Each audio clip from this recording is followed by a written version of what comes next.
So Luka, you're from Croatia. How's the MMA scene in Croatia? It's growing more and more. We have a big promotion, FFC. I fight for them. I'm a champion there, so they helped a lot. There are some local promotions as well that are doing their best to pick it up, you know.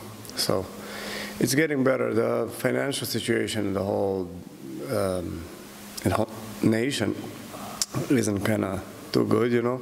So it's kind of harder for kids to do it there than I guess somewhere where there is more stability and where their parents won't jump on their head for going training 2 times a day and wasting time on punching each other in the head. Was it like that when you were growing up, or were parents like yelling at you when you're training too much? Or? Yeah, well, I started off very early with sports, with karate at 5. I come from a family of boxers, so I kind of grew into sports. You know, the usual story, coming from a troubled area. It was a war zone, and I mean, not my city, but I was born into the war, so dad wasn't around, mom was around, but you know, it was all kind of messy. Then growing up in my teenage years, when I decided to do MMA, right, then it was kind of like I didn't get support, because I don't know what, you know, people kind of expect, which is not, you know, unusual. Like everybody's fed these stories on TV of the perfect champion or the perfect fighter or this or that, and everybody expects success overnight. You know, you watch a movie, you don't really see too much of a struggle. You see like the guy sleeping on a couch for one scene, and the other scene he's freaking in a Bentley having Rolexes and fighting for the world championship.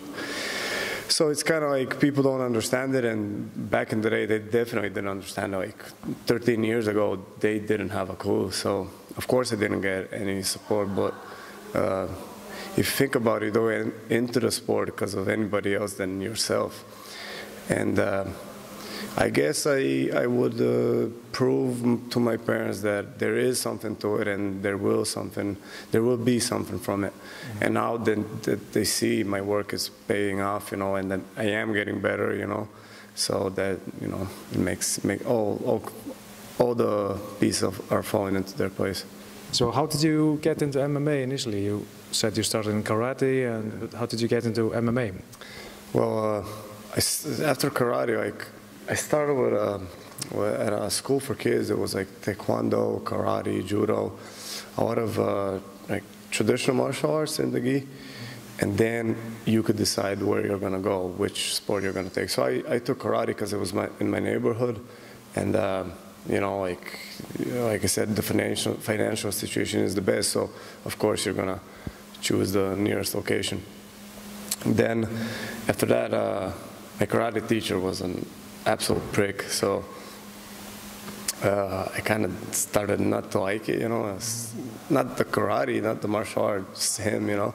So I was like, I'm gonna play football with all the kids, they look happy.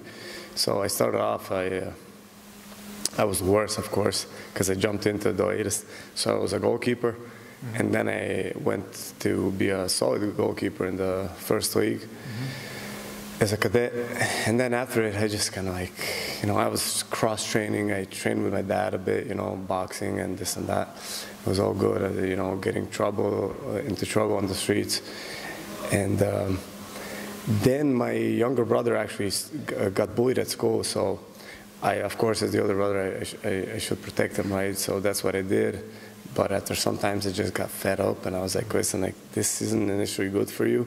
You should stand up for yourself, because I don't want to turn you, you know, into a spoiled brat.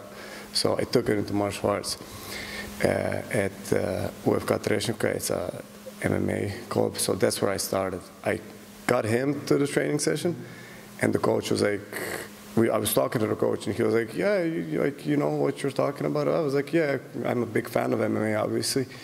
And I just got my brother here to train, so he was like, yeah, well, drop on the mat. And I had these like short jeans. He was just, yeah, just jump in. So basically I did my first MMA session in jeans. Like, I just took my shirt off, it was summer, had a roll, and basically got stuck into it, you know.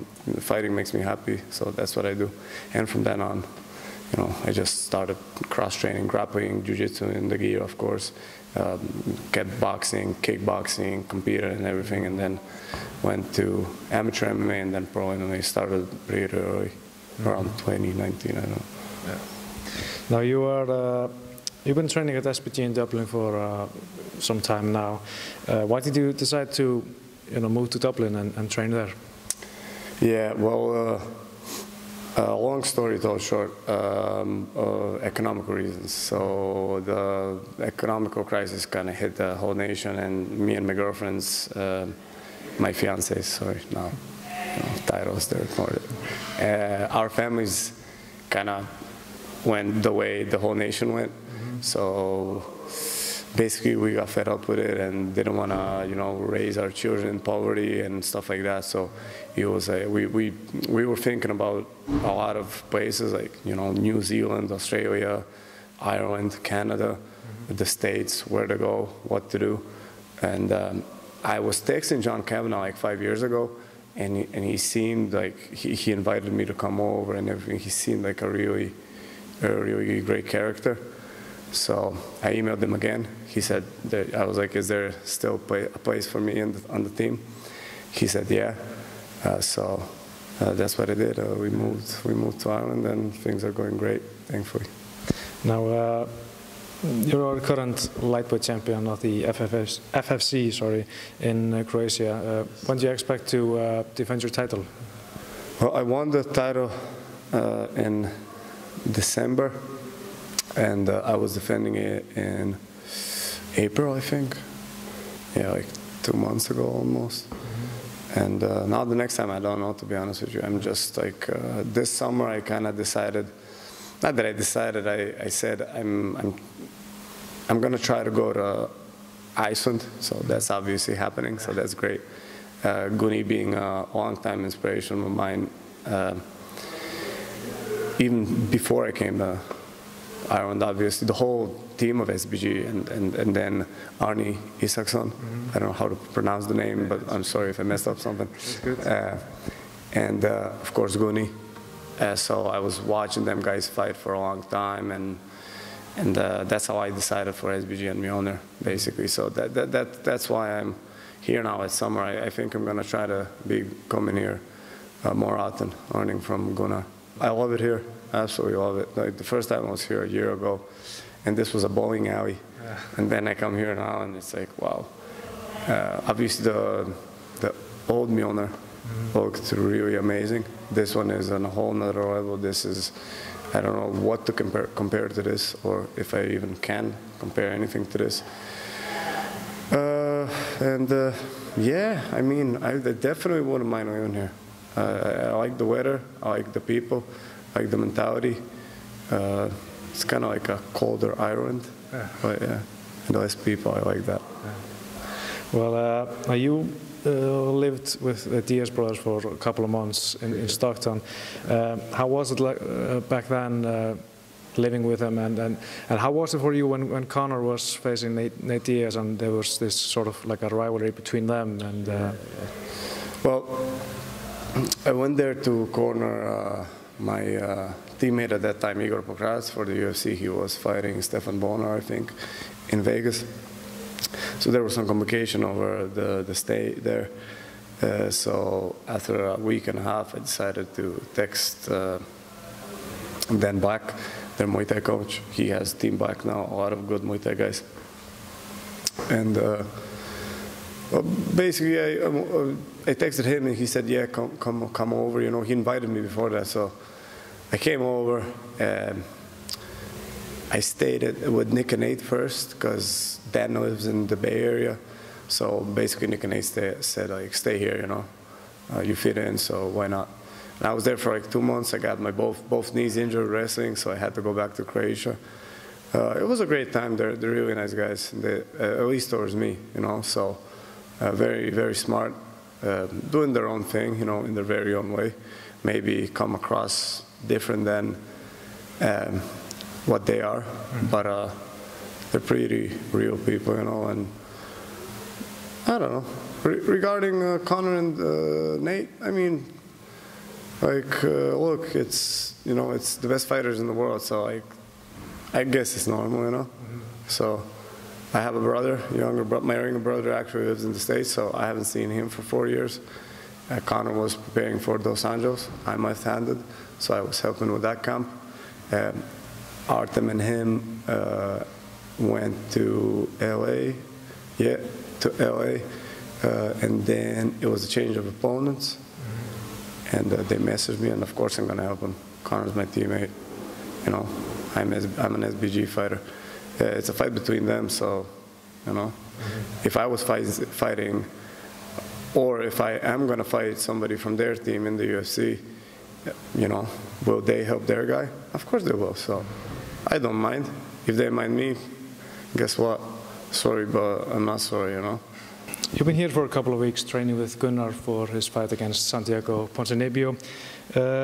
What can you tell us about his form in training right now and your training with him, really? Yeah, well, Gunnar's in great shape. I came here a week ago. We did obviously a week of really solid training. He's in great shape. He's looking great, lean and heavy at the same time, kind of what Gunnar is. Don't know what to say, to be honest with you. Like, he always looks good, like ready. Has his unique style of fighting. Very tricky, very knowledgeable, very smart. You know, he's ready. That's the most important thing. Now, how do you see the fight against Santiago play out? I mean, it's gonna be a stoppage, 100%. I don't have a doubt in it. That's the way he fights. You know, it's not really like it's my personal opinion or something like that. It's facts. You know, you can look at it as just my point of view, as my personal opinion. But if you look at the statistics, as much as I hate saying that and using the word statistics, it kind of is like that. Everything indicates, you know, it's going to be a stoppage. I think he's what did I think? I know he's a very, very, very tough matchup for any fighter in the world. So, you know, I don't see it playing out any other way. Thank you for the time.